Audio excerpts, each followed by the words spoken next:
আসসালামু আলাইকুম রহমতুল্লাহি ওয়া বারাকাতুহু নাহমাদুহু ওয়া নুসাল্লি আলা রাসূলিহিল কারীম আম্মা বা'দ। সম্মানিত দর্শক ও শ্রোতা, গুরুত্বপূর্ণ একটি বিষয় আজকে আপনাদের সাথে শেয়ার করব, তা হলো কেন আউলিয়া কেরামকে অনুসরণ করা প্রয়োজন। আল্লাহ তাআলা যুগে যুগে নবী এবং রাসূল প্রেরণ করেছেন শুধুমাত্র মানব জাতির হেদায়েতের জন্য, মানুষকে আল্লাহর পথে আহ্বান করার জন্য। আহ্বানের সিস্টেম কি? উদউ ইলা সাবিলি রাব্বিকা বিল হিকমা ওয়াল মাউইযা। মানুষকে কৌশলের সাথে এবং সুন্দরভাবে আহ্বান করার কথা বলা হয়েছে। কোনো নবী এবং রসুলকে জোর জবরদস্তি করে কোনো মানুষকে দিন ধর্মে আনার জন্য বলা হয় নাই। শুধুমাত্র আল্লাহর দাওয়াত মানুষের কাছে নবী রসুলগণ পৌঁছাবে। কে ইসলাম গ্রহণ করবে, কে হক পথে আসবে, কে আসবে না, তার দায়িত্ব জিম্মাদারি একমাত্র আল্লাহ তাআলার। দেখুন, সে কারণে ইসলামে কোনো জবরদস্তি নেই।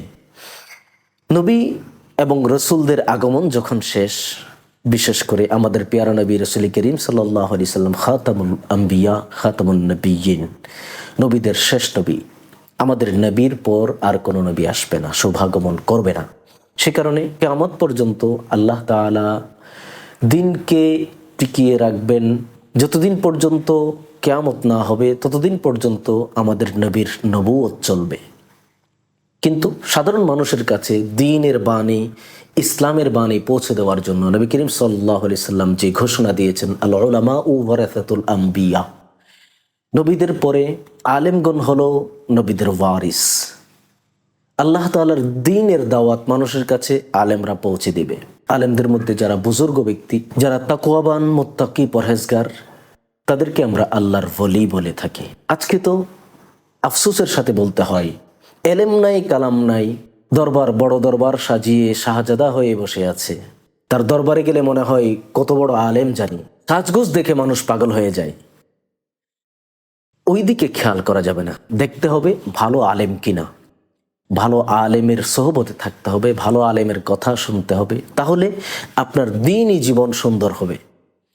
আপনি যখন একজন আলেমের কাছে থাকবেন, একজন আলেমের পাশে থাকবেন, একজন আলেমের সোহবত গ্রহণ করবেন এবং তার থেকে নসিহত নিয়ে নিজেকে পরিবর্তন করবেন, অল্প সময়ে আল্লাহ তাআলার খুব কাছাকাছি দিদারে এলাহি, আল্লাহ তাআলার নৈকট্য অর্জন করা সম্ভব হবে। সম্মানিত মুসলমান ভাই এবং বন্ধুরা, যারা যেখান থেকে শুনছেন, দেখুন আমাদের জীবনটা খুব সুন্দর এবং সহজ জীবন। আমরা যারা মুসলমান হয়েছি, আল্লাহ তাআলার স্পেশাল রহমত আমাদের উপর আছে।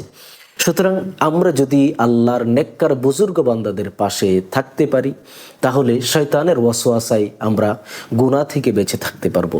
এবং শয়তান আমাদেরকে প্ররোচনা দেওয়ার জন্য, প্ররোচনায় ফেলার জন্য তার সকল কৌশল কিন্তু অ্যাপ্লাই করতেছে।